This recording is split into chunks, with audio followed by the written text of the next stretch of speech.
Hello, kamusta tayong lahat? I praise the Holy God, the Almighty Father, for He is good. I praise my Jesus, my Savior, for He is good. And I praise the Holy Spirit, for He is good. Jesus sent to us the Holy Spirit because He has the power to do so, because He is God, like the Almighty Father.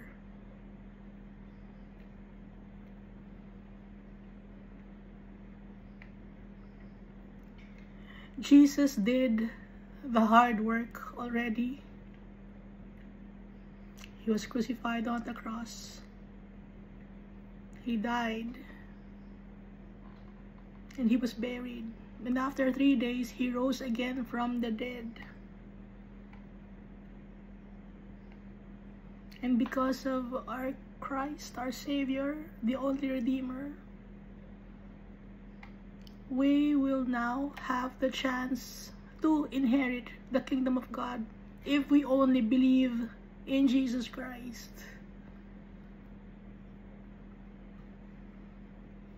That's what our Holy Father said. It's in the Bible. And if we want to know more about our Father and Jesus Christ and the Holy Spirit, we must read the Bible and ask the guidance of the Holy Spirit for us to understand the words of our Father and the teachings of Jesus Christ. On our own, we will never understand the words of our Father. It's only through the power of the Holy Spirit that we will understand His words.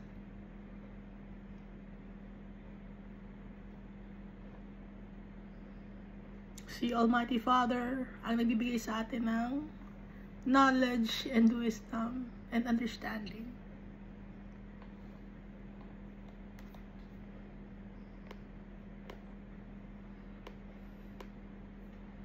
So ngayon, we now know our Father on a deeper level. We now know Jesus Christ on a deeper level. We now know the Holy Spirit on a deeper level.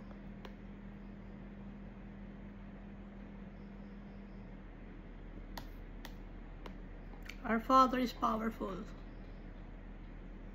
And we must be grateful, for He created us in His image and likeness. Very generous si Almighty Father. At si Jesus Christ, He is humble and generous also because He gave His life for us. And the Holy Spirit giving us fruits and gifts.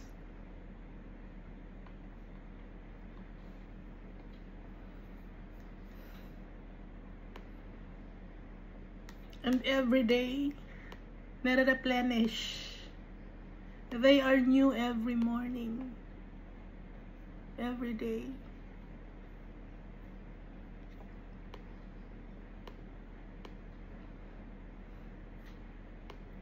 So last time, we read about the parable of the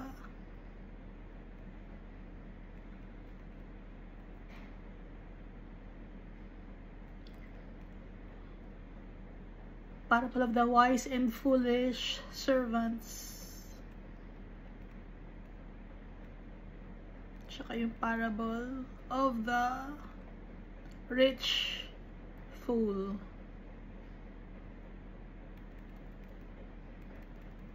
Tsaka parable of the money lender. So tayo, may utang tayo. Hindi natin mababayaran.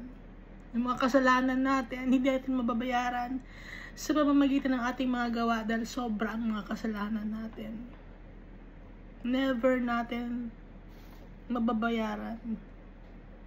Sino ang nagbayad ng ating mga utang, ng ating mga kasalanan? Kaya tayo ay napatawad. The Holy Father has forgiven us from all our iniquities Paano nangyari yon? Because of Jesus Christ. Lahat binayaran ni Jesus Christ. At yung mga nagmamahal kay Jesus Christ, yun yung umaamin na sila ay makasalanan. Yung mga tao na hindi nila inaamin na sila ay makasalanan. So that's pride, arrogance. And they have no part in the kingdom of God.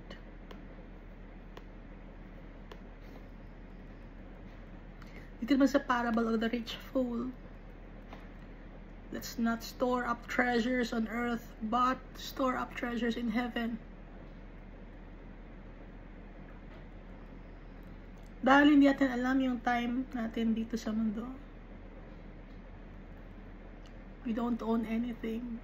Kahit na magpakapagod ka, magpakahirap ka, 24/7, hindi ka matulong, magtrabaho ka, hindi mo madadala kung ano man ang inipon mo dito sa mundo. Pag kinuha na ni Almighty Father ang soul natin, kasi wala tayong pagmayari. We don't own anything. Even our body, we don't own it.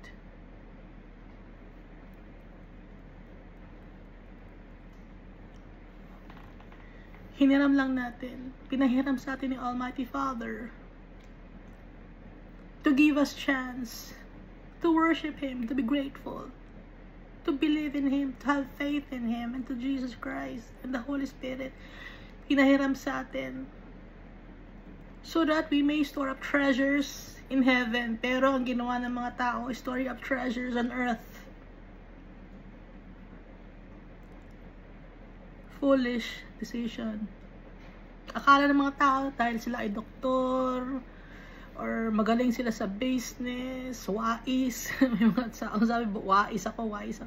Kung talagang wise ka, invest in Jesus Christ. Paano mag-i-invest kay Jesus Christ?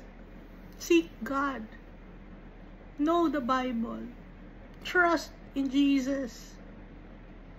Ask the guidance of the Holy Spirit. That's investing in heaven. Storing up treasures in heaven. Hindi nawawala yan. And it's for all eternity.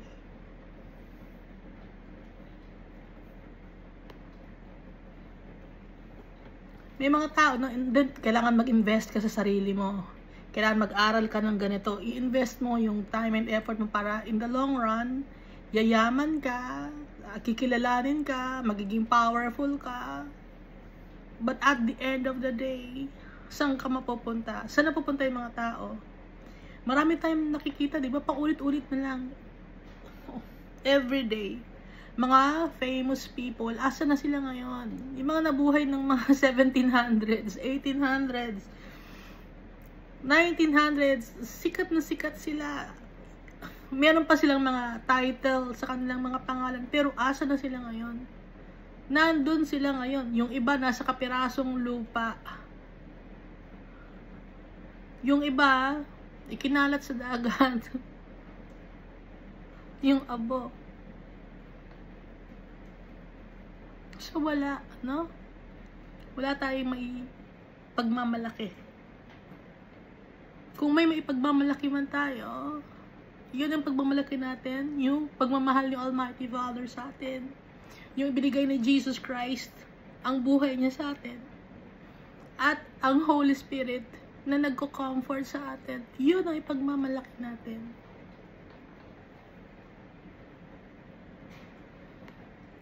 So, yung mga tao nag-hoard pa, kaya nag-aaway-away, kaya magulo ang mundo. Nagko-competensya pa, competition, no? Akala na hindi magko-competensya tayo para magkaroon ng peace on earth. Mas lalo nagkagulo.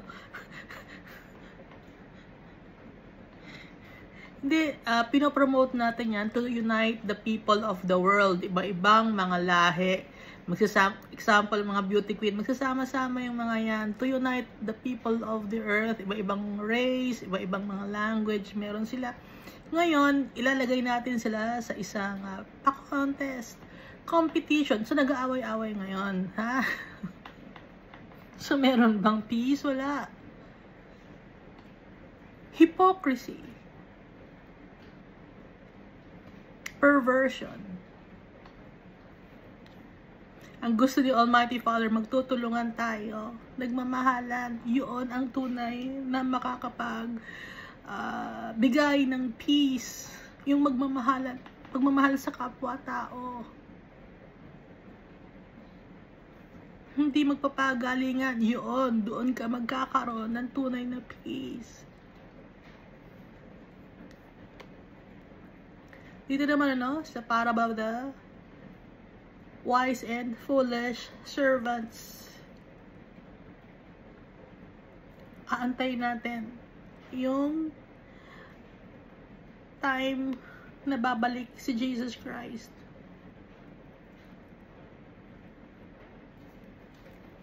Dapat lagi tayong ready. Laging nagbe-burn yung lamp natin. Dapat yung lamp natin laging may oil. Paano mangyayari yun? Pray to our Father. And we will use the name of Jesus Christ through the power of the Holy Spirit. Because, therefore, you also be ready, for the Son of Man is coming at an hour you do not expect. Also, it's like the parable of the 10 virgins. At kailan darating? Kahit hindi sabihin ni Almighty Father yung time kung kailan yung eksakto, pero bigay sa atin yung mga signs. Nasa Book of Revelation.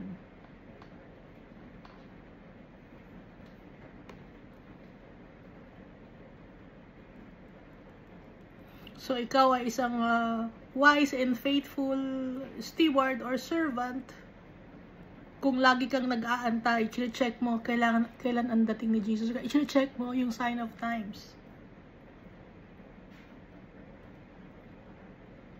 So, yun, servants, no? May faithful servants, merong unfaithful servants, and also, merong mga, dito sa,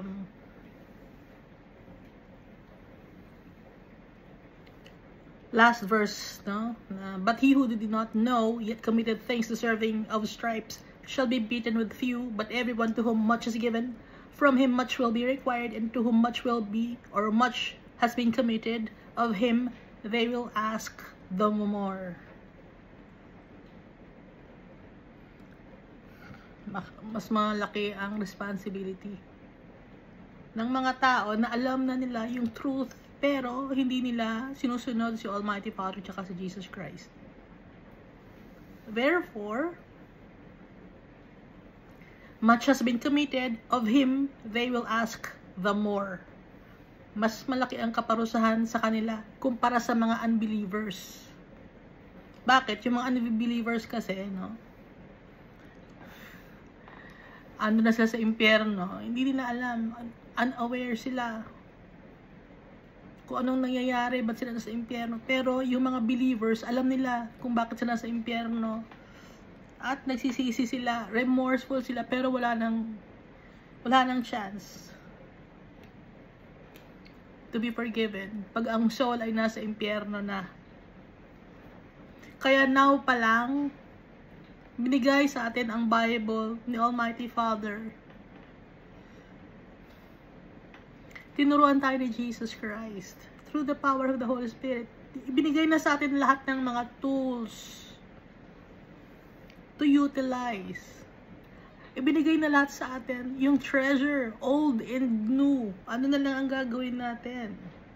Practice. Ipa-practice natin yung mga old treasures at saka yung mga new treasures that Jesus has taught us.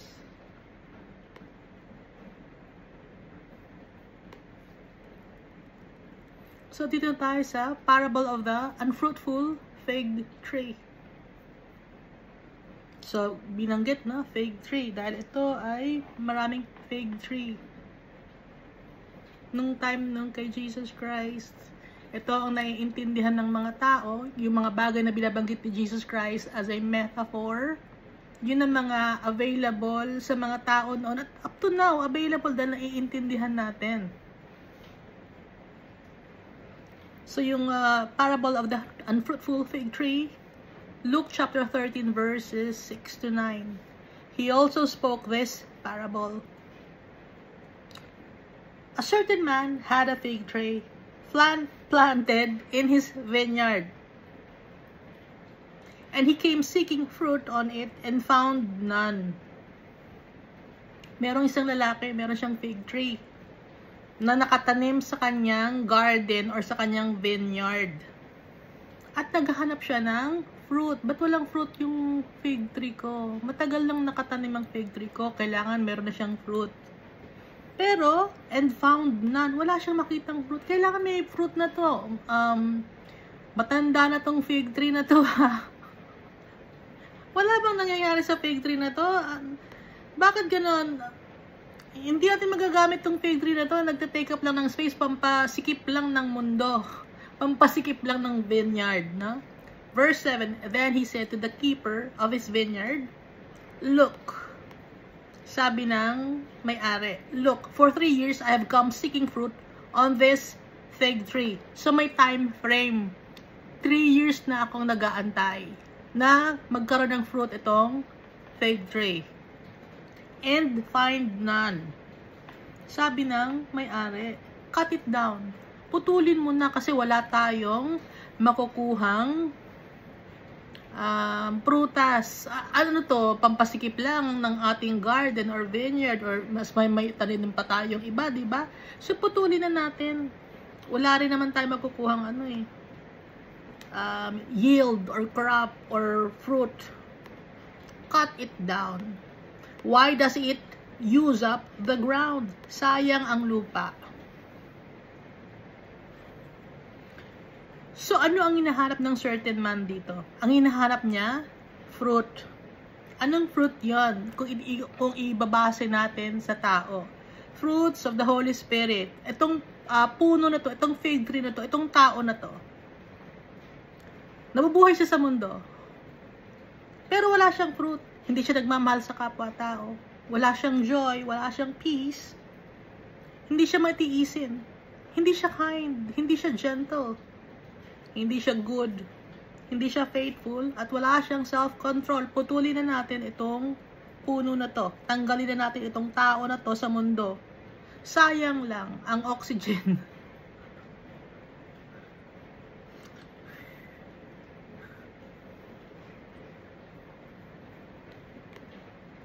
Harsh ba? Wicked ba yung may-ari? Hindi. Kasi, fig tree to, syempre, dapat may fruit. Pero walang fruit na makita. Ang tagal na. Verse 8, But he answered and said to him, Sir, let it alone this year also. Ngayong taon, sir, antayin lang natin ngayong taon until I dig around and fertilize it. Mag-share tayo ng Word of God. I-fertilize natin, i-check natin, i-dig natin. Pag isasabing ng yung puno, magdi-dig around para makahinga yung lupa, no? And at the same time, kung sa tao to i-apply, sasabihin mo ngayon sa tao, yun totoo. It's like digging around the tree. Kasi yung pagdidig mo yung around the tree, na-hurt sometimes yung mga puno kasi yung mga roots nila malalalim na. So, kailangan nila ng nutrients. So, kailangan i-dig around. Ngayon, yung mga tao, sasabihin natin ang totoo. Kailangan ng tao ng nutrients. Kailangan ng fertilizer. Kailangan ng Word of God. May share sa mga tao.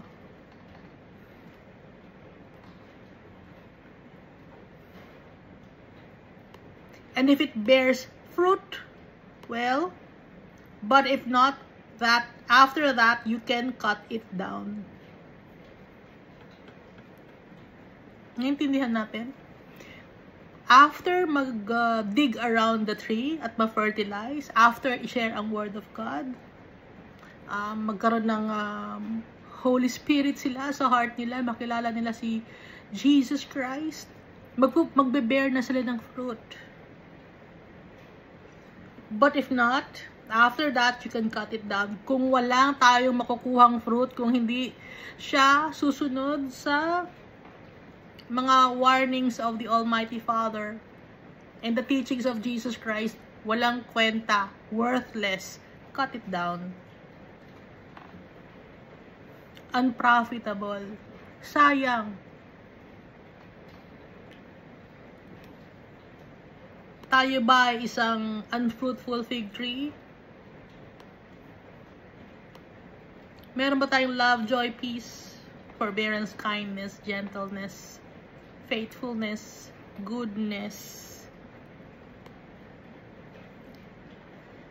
forbearance, and self-control?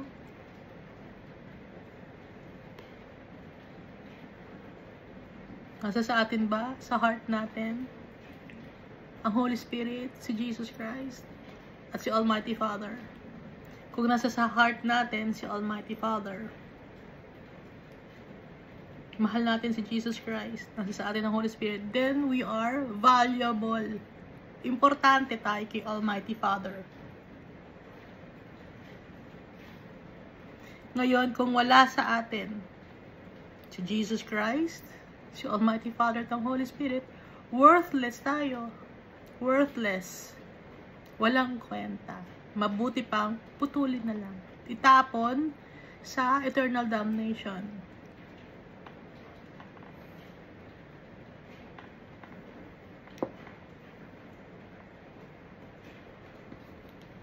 Dahil God created us to worship Him, to adore Him, to love Him, to partake in the blessings that He will give to His children. Kaya tayo create ni God.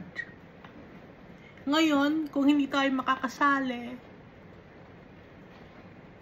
sa plano ni Almighty Father, kung hindi natin i-acknowledge si Jesus Christ as our Lord and Savior, kung hindi tayo makikinig sa teachings ni Jesus Christ, and we don't have the Holy Spirit in our hearts, it's better na putulin na lang at itapon sa eternal damnation.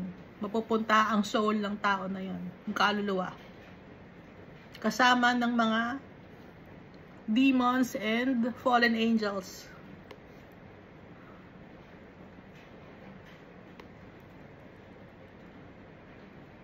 Dahil worthless, unprofitable. Meron lang tayong value, ulitin ko, kung nasa sa atin si Jesus Christ, si Almighty Father at ang Holy Spirit. Dahil inheritance tayo ni Almighty Father. Treasure niya tayo.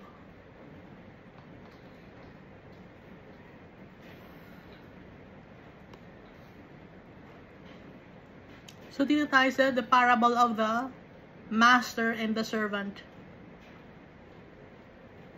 Mark chapter 12, verses 1 to 12.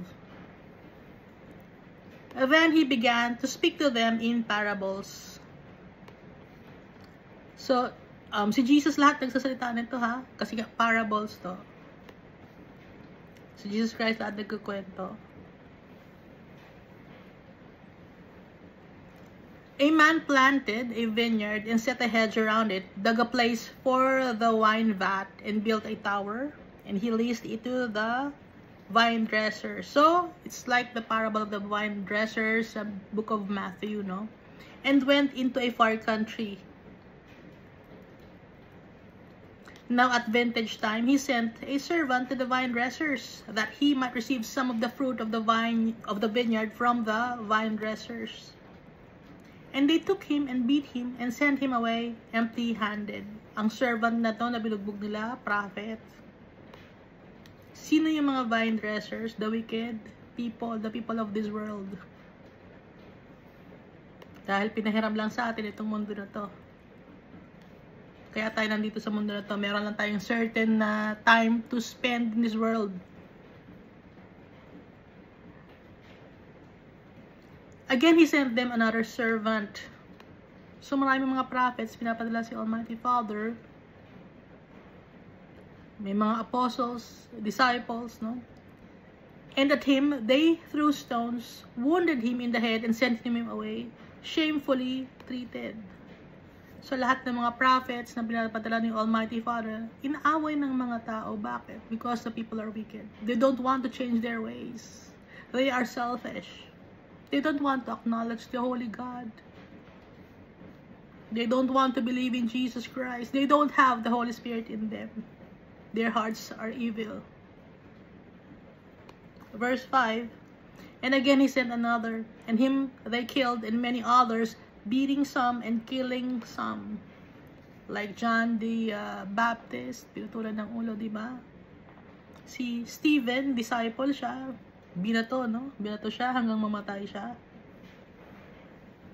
Si James, yun yung kaisa-isang apostle na nakasulat sa Bible na pinatay. Nasa Book of Acts.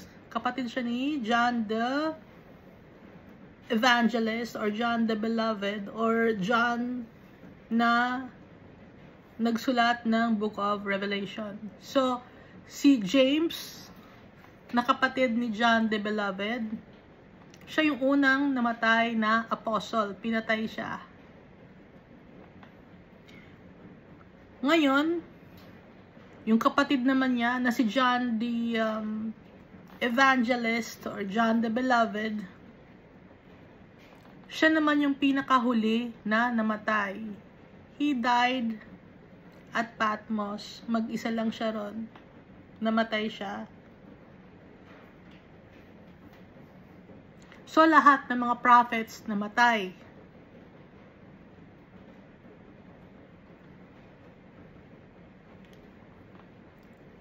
Servants of the Almighty Father. Namatay sila lahat.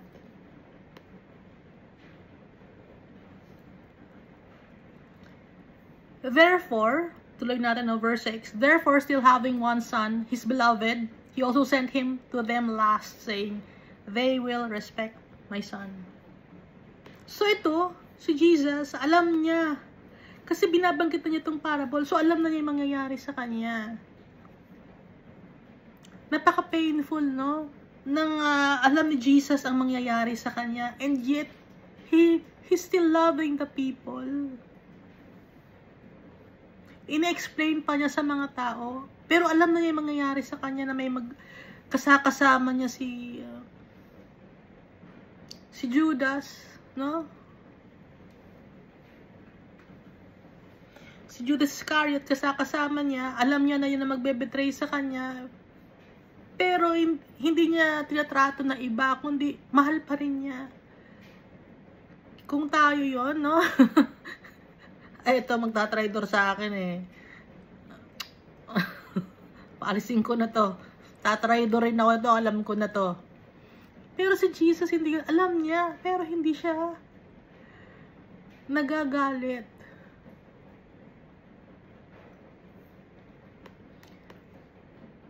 Therefore, still having one son, his beloved, he also sent him to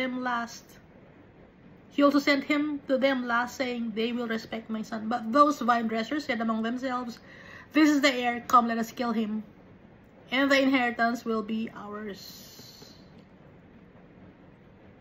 Patayin natin itong anak. Alam ni Jesus Christ na papatayin siya ng mga tao. So they took him and killed him and cast him out of the vineyard. Saan pinatay si Jesus Christ? Saan siya crucify? Sa Golgotha, no? Outside of Jerusalem. And cast him out of the vineyard. Therefore, what will the owner of the vineyard do? Anong gagawin ni Almighty Father? He will come and destroy the vine dressers and give the vineyard to others. Ibibigay sa ibang mga tao. Sino yung mga ibang tao na yun? Yung mapagkakatiwalaan. Ngayon, ano yung kailan ito mangyayari? Sa New Jerusalem, nasa Book of Revelation. Give the vineyard to others. So, ang kasama ni Jesus Christ to rule in heaven, yung mga faithful followers of Jesus Christ. Alam na natin to, di ba?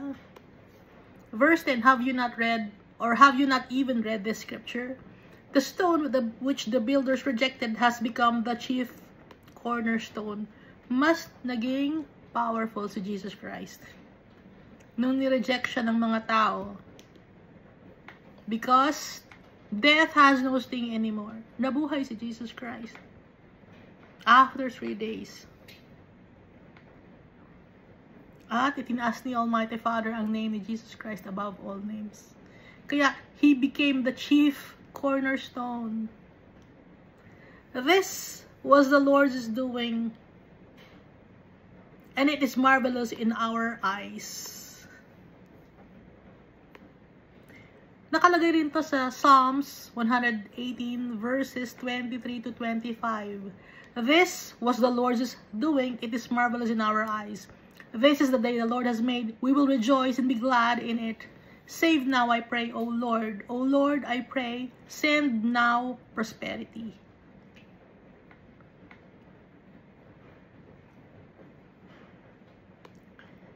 At saka naalala niyo ba si Manoah?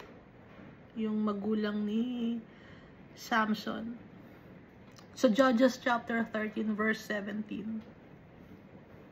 Then Manoah said to the angel of the Lord, "What is your name? That when your words come to pass, we may honor you." Verse 18 of Judges chapter 13. And the angel of the Lord said to him, "Why do you ask my name? Saying it is wonderful." So ito ay si Jesus Christ. Wonderful, marvelous. Si Jesus Christ. Hindi natin ma-comprehend yung gloriousness of Jesus Christ. Itinaas ni Almighty Father ang name ni Jesus Christ. Kaya marvelous ang name ni Jesus Christ. It's wonderful. Kaya, bakit tinatanong niyo ang pangalan ko? Sabi ng angel of the Lord. Messenger of the Almighty Father. Ang ibig sabihin ng angel, no? Ange tapos L. Angel. So, pag galing sa heaven, wala pang body, si Jesus Christ, ang tawag, angel, nung hindi pa siya itinataas ang name niya above all names. And then, nung dumating siya dito sa mundo, akala ng mga tao, prophet siya kasi nga meron siyang body. Pero messenger siya ni Almighty Father. At alam niya at kilala niya si Almighty Father dahil galing siya kay Almighty Father. So, hindi lang prophet si Jesus Christ.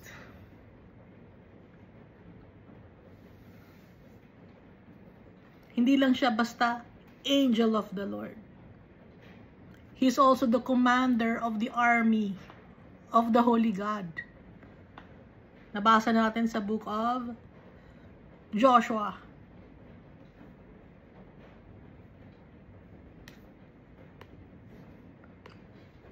Tuloy natin, ano? Have you not even read this scripture? The stone which the builders rejected has become the chief cornerstone. Alam na ni Jesus Christ na i-reject siya ng mga tao. Alam niya na papatayin siya ng mga tao. This was the Lord's doing, and it is marvelous in our eyes. And they sought to lay hands on him, but feared the multitude, for they knew he had spoken the parable against them. So they left him and went away. So gusto siyang patayin ng mga Pharisees and scribes. Pero bakit hindi nila nagawa? It's because it's not yet time.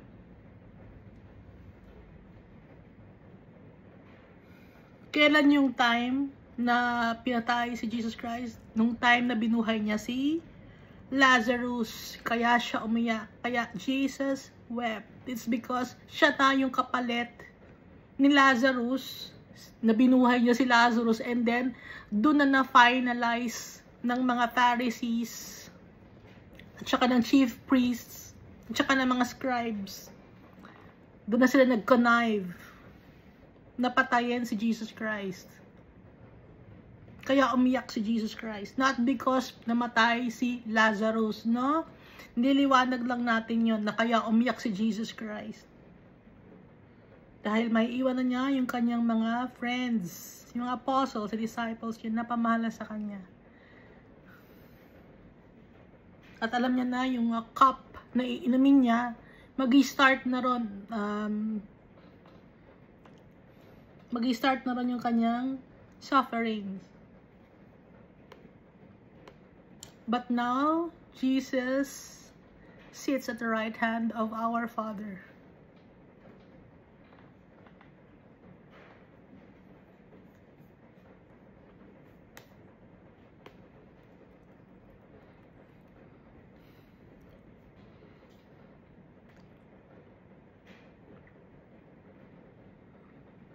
Dito tayo sa parable of the Good Samaritan. Luke chapter 10, verses 25 to 37.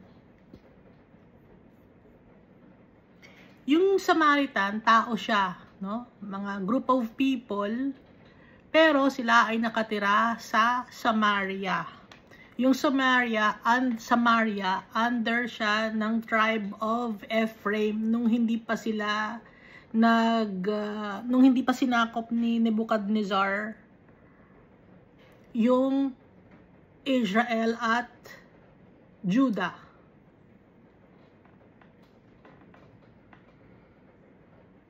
So, nung bumalik na, di ba, si Ezra and Nehemiah, saan sila nag-converge, saan sila nagsama-sama, nagtipon-tipon? Sa Jerusalem.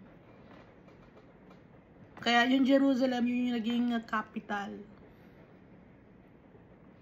Ngayon, yung mga Samaritan, nakatira sila sa dating lugar na ipinamana na lupa kay Ephraim.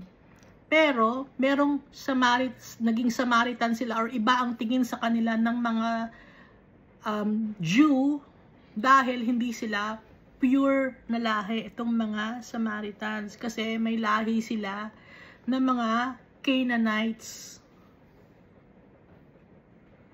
Na kahit may lahi sila ng tribe of Ephraim, may lahi din sila ng Canaanites na kipag-intermarriage yung mga Ephraimites sa mga Canaanites.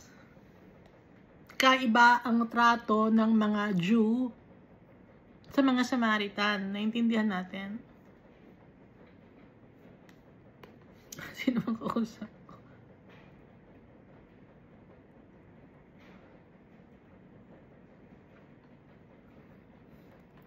And behold, a certain lawyer stood up.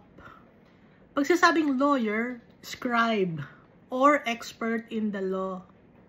Gustong i-trap si Jesus Christ. And behold, a certain expert in the law, a scribe or lawyer, stood up and tested him, saying, Teacher, what shall I do to inherit eternal life? Sinabi niya kay Jesus, Teacher, paano ba ang gagawin ko para magkaroon ako ng eternal salvation? Verse 26, he said to him, what is written in the law? Ano ba ang nakasulat sa law? Dahil nga, ang nagtatanong sa kanya ay isang lawyer, ibinalik ngayon ni Jesus Christ yung tanong sa kanya, ano ba ang nakasulat sa law? What is your reading of it? Anong pagkakaintindi mo?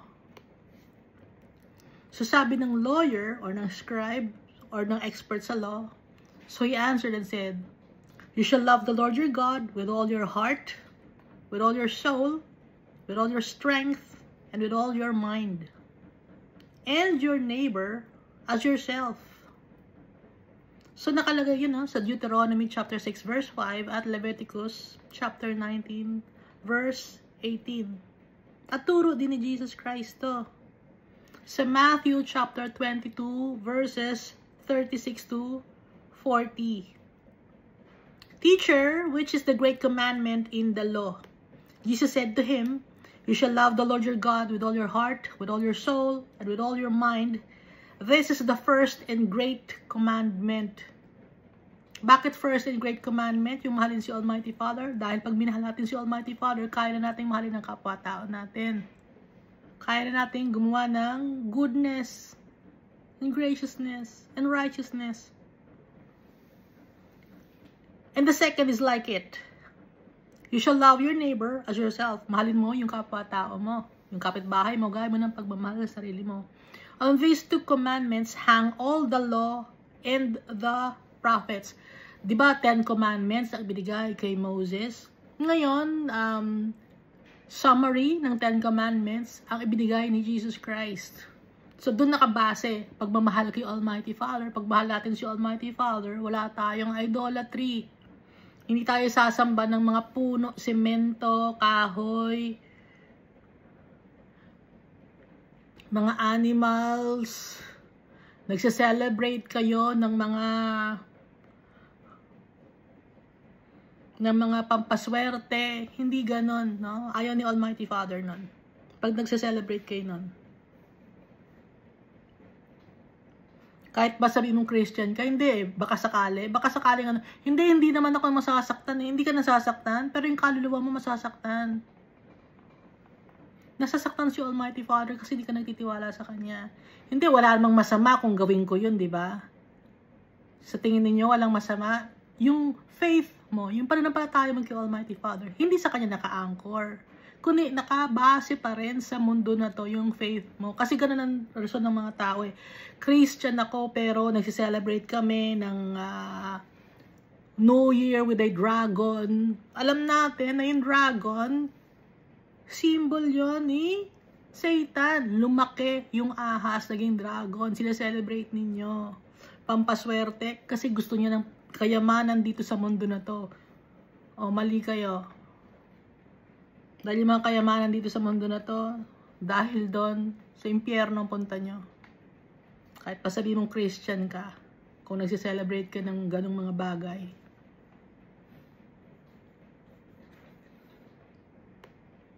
Kaya nga sabi dito love the Lord your God with all your heart, with all your soul, with all your strength, and with all your mind, buong buo.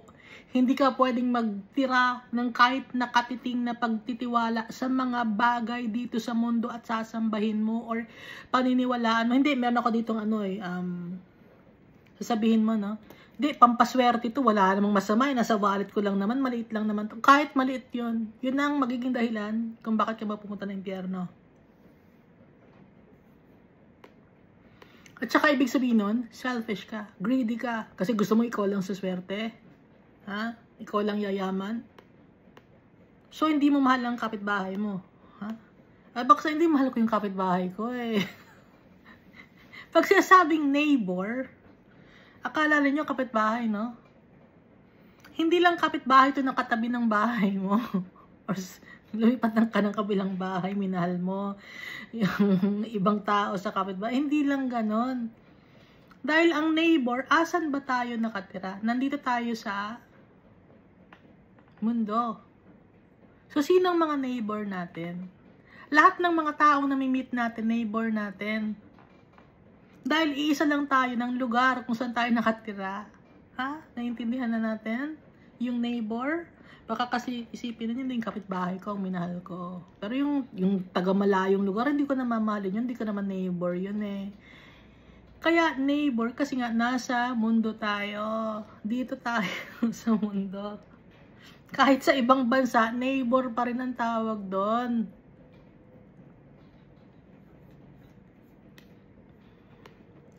So, utos sa atin ni Jesus Christ, di ba? Ibig sabihin, mahalin natin ang kapwa-tao natin.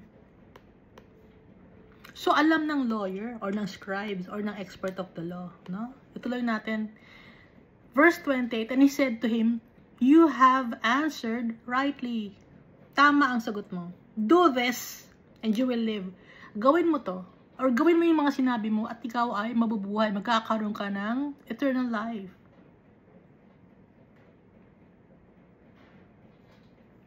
But, he, wanting to justify himself, said to Jesus, and who is my neighbor? Ngayon, gusto i-justify yung sarili niya. Kasi isip niya, matalino siya Kasi isip niya, nakapag-aral siya, expert siya sa law, scribe siya, kailangan matalo niya si Jesus.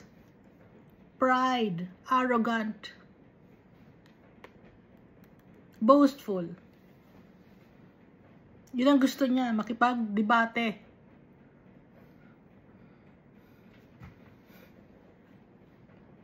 Verse 30, then Jesus answered and said, kasi tinatanong niya, sino ba yung mga neighbor ko, yung mga kakilala ko ba lang? Or yung mga taga dito lang sa ating bansa? Or kabarangay lang? Pareho lang namin ng street, yun ba ang neighbor? And Jesus answered and said, a certain man went down from Jerusalem to Jericho. So may isang lalaki, nagkwento si Jesus ng isang parable.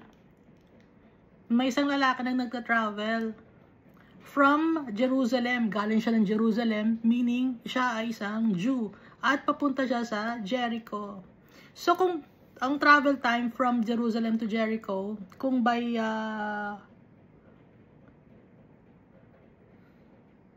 kung maglalakad ka lang, no? Bali 18 miles ang layo. Pero kung maglalakad ka, 5 hours and 37 minutes. Kung yung lakad mo ay 3.2 miles per hour. O, chinek ko kasi. Kung ang bilis ng lakad mo ay 3.2 miles per hour, tapos 18 miles yung layo ng Jerusalem to Jericho. So, 5 oras at 37 minutes kang maglalakad para makarating ka ng Jericho. So, malayo. No? So, ito ang kwento ni Jesus. And fell among thieves. Dahil sa malayo, merong mga nagbabantay na mga magnanakaw. So, noon may mga magnanakaw. Ngayon may mga magnanakaw pa rin, di ba? Who stripped him of his clothing. Tinanggalan siya ng mga damit. Bakit tinanggal yung damit niya? Kasi yung time na yon, mahal ang mga damit. Yung wool, yung linen, expensive yon. Kaya mabebenta pa yon. Kaya pati damit niya kinuha. Wounded him, sinugatan siya, and departed, leaving him half dead. So, ibig sabihin ng leaving him half dead, hindi na siya makagalaw. Buhay pa siya, pero hindi na siya makagalaw. Half dead. Iniwan siya sa kalye. Now, by chance, a certain priest came down that road. Priest or Pharisee. Kasi yung Pharisee, priest din yon. Yun yung word. Kaya nga, di ba parang Tagalog ng priest? Anong Tagalog ng priest? Pari, di ba? Pari? Pare. O, Pharisee. No? So, priest. A certain priest came down that road. So, ang mga priest, supposedly, they should be taking care of people. And they are aware of the law of God. At saka, yung binabanggit ating priest dito sa binabanggit ni Jesus, no? At saka ang priest na binabanggit ni Jesus dito, mga Pharisee, they talk to God with the use of Urim and Thummim. So, anong ginawa ng priest? And when he saw him, he passed by on the other side. Nakita ng priest na mayroong taong nakahandusay sa kalye. Half dead.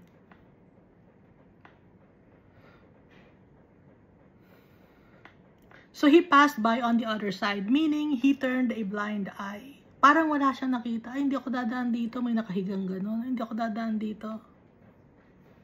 Nagmamadali siya. Ayoko kasi hassle, may bubuhatin ko pa ba yan? Hassle naman, baka mamamatay na. Iniwan ng priest. Hindi pinansin. Sa iba siya dumaan, sa ibang lugar. Example, ito yung road, no? Eh, merong ibang daanan. Umiba siya ng daan. Siguro, umikot siya. Verse 32, likewise, a Levite, when he arrived at the place, came and looked and passed by on the other side. Pati ang isang Levite. Ano ba ang Levite? Ang Levite, sa kanila galing ang mga lineage ng priests. Wala silang inheritance. So, ano silang meron? Meron silang tithe. Yun ang natatanggap nila from the Almighty Father. Kasi promise ni Almighty Father ng mga Levites, the widow, the orphans, and those strangers, tithe ang makukuha nila. So, hindi sila nawawalan, itong mga Levites. Kahit na wala silang namana na lupa, pero pinapatira naman sila sa lupa ng all over Israel, basta nalaman na Levite, tanggap sila, na binibigyan sila ng land. Ngayon, when he arrived at the place, came and looked and passed by on the other side, nakita rin ng Levite. Pero gaya ng priest, or Pharisee, umiba ng daan yung Levite. Tinignan lang niya. Ngayon, kung ikakumpara natin sa ngayon, anong ginagawa ng mga tao? Uy, may nakahandusay sa kalye, kunan natin ang cellphone, i-upload natin sa Reels, sa Facebook, pagkakitaan natin. Ganun ang ginagawa ng mga tao ngayon. Hindi na naawa.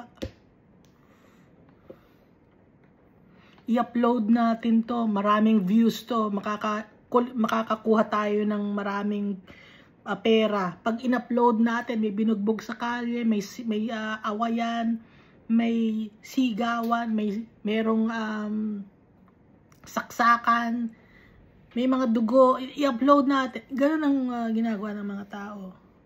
Hawak-hawak cellphone para makakuha ng pera. Swapang, greedy, imbis na tumulong, inuna pa nila yung pera. Paano kaya kung sa kanila mangyari yun? Paano kaya kung sila yung masaktan? Hindi nila naiintindihan dahil their hearts are wicked.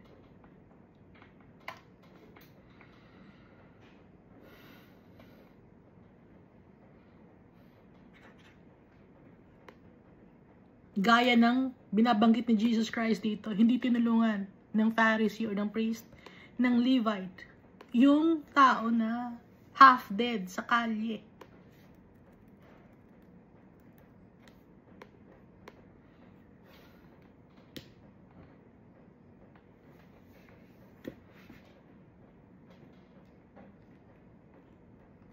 At saka alam nyo kaya nyo ina-upload yung mga bagay na pangit para sumikat kayo, no? Kasi yun ang gusto ninyo eh. Fame, wealth, and power.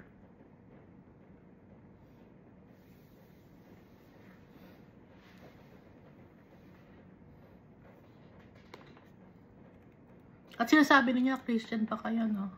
Ha? Hindi kayo nahiya kay Almighty Father? Hindi kayo nahiya kay Jesus Christ? Nakikita kayo. Ituloy natin to, no?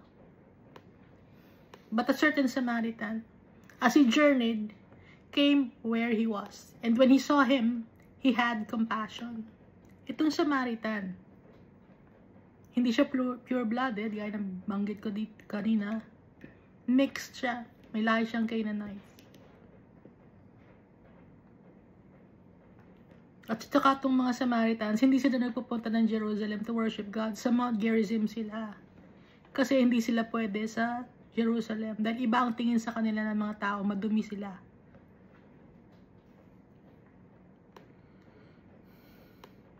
Hindi sila nilalapitan ng mga Jews.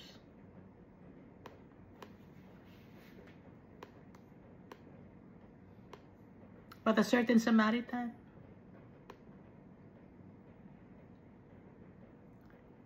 as he journeyed, came where he was. And when he saw him, he had compassion. Mas naawa pa yung Samaritan, yung taong tinuturing na makasalanan. Mas nagkaroon pa siya ng compassion.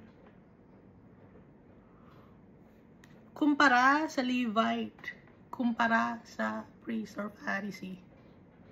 Verse 34, so he went to him and bandaged his wounds. Tinulungan niya yung half-dead na mama na ninakawan. Kahit hindi niya kalahi, kahit na Jew yung binugbog. So he went to him and bandaged his wounds, pouring on oil and wine. And he set him on his own animal, brought him to an inn. So nilagyan niya ng bandage, ginamot niya, nilagyan niya ng oil, nilagyan niya ng wine, to disinfect, no? Yung wine nakakapag-disinfect yun, kasi may alcohol yun na content. And he set him on his own animal. Inilagay niya sa animal niya. Ipinatong niya sa kanyang animal dahil may dala siyang animal. Binuhat niya yung mama, ipinatong niya sa kanyang animal. Yung mama ngayon na may sugat, yun ngayon yung nasa ibabaw ng animal, nadala-dala ng animal, buhat-buhat. Brought him to an inn. Sa isang transient place, no? Or parang lodging house. And took care of him. Inalagaan pa niya. Verse 35, on the next day, When he departed, so isang araw niyang inalagaan. On the next day, when he departed, umalis na siya, he took out 2 denarii and gave them to the innkeeper. So, merong may-ari ng inn, yung innkeeper. Binigyan ng 2 denarii. Yung 2 denarii, yun yung usual wage for 2 days. Kasi ang isang araw, ang sweldo ay 1 denarii. Pero ang inilabas niya ay 2 denarii. So 2 araw na sweldo yon.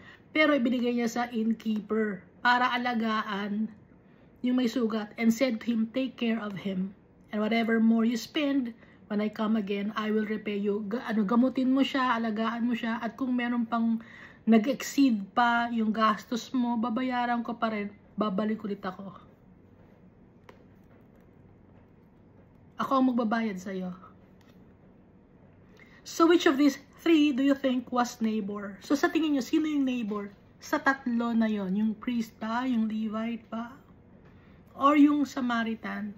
To him who fell among the thieves. Sino ang neighbor na tumulong? Yung priest ba, neighbor ba yon? Yung Levite ba, neighbor ba yon? Or yung Samaritan na iba ang lahi, na ang tingin ng ibang tao ay makasalanan? Sino ang neighbor? Sabi ni Jesus Christ. And he said, he who showed mercy on him. Then Jesus said to him, go and do likewise. Kung sino ang nagbigay ng awa or nagpakita ng awa sa kanya, yun ang neighbor niya. Kaya sabi ni Jesus, go, do likewise. Sige, gawin mo din yun. Ikaw ay neighbor sa mga tao na kinakaawaan mo. So sino ang neighbor natin? Lahat ng tao. Hindi lang kapitbahay, kadikit ng bahay mo, ka-street mo. Hindi yan ang neighbor mo. Lahat ng tao. Yun ang neighbor mo. Yung kakaawaan mo, yung tutulungan mo. Kahit nasa ibang bansa, neighbor mo.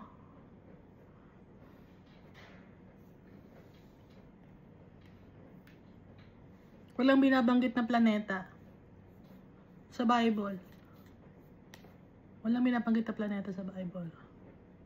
Kung may binanggit na planeta sa Bible, o sige, yung sa ibang planet, neighbor mo, pero walang binabanggit na planeta eh. Ha? Mundo lang. Ito lang ang ginawa ni Almighty Father. Walang kasinungalingan na inimbento ng mga tao. Lahat ng nasa Bible, totoo to.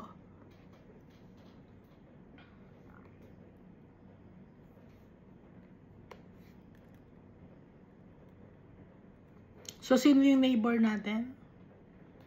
Hindi lang sa same building, hindi lang sa same compound.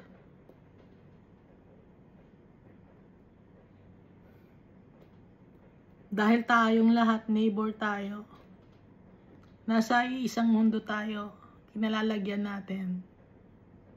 So tayo ang magtutulungan, hindi tayo mag-aaway-awayan, hindi mag-iinggitan, magchichismisan, hindi maggagamitan, kundi mamahalin mo yung neighbor mo.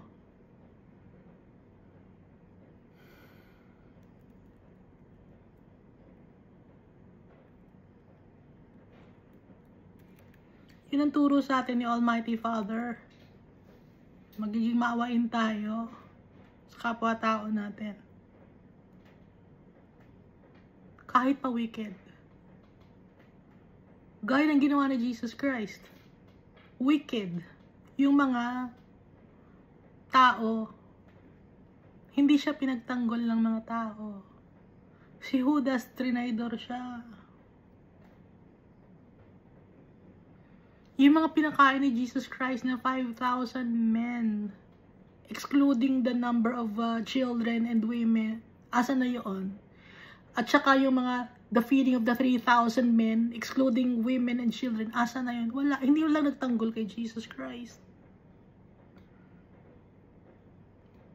Asa na yung kanyang mga apostles? Nagtakbuhan si Peter.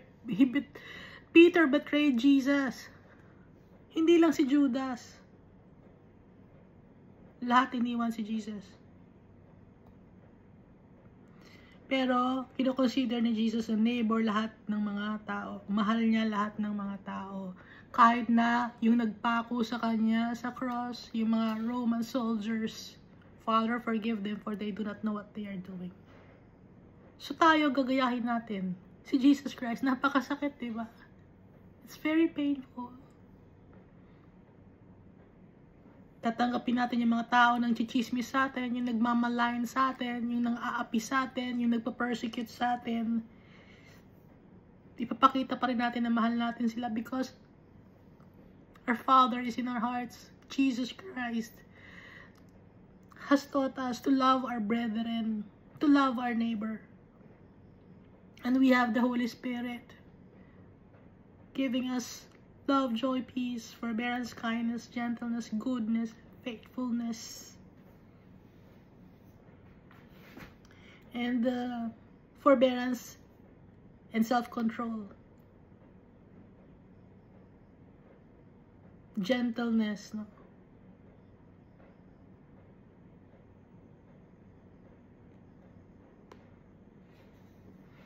So kahit na may mga away sa atin, meron nag-comment, inaaway ako. Pero hindi ako nagagalit sa kanya, nakakaawa. Hindi niya naiintindihan. May mga naysayers, hindi naiintindihan. Hindi ako nagagalit. Naaawa ako. Ganun si Jesus Christ, naaawa siya sa mga tao.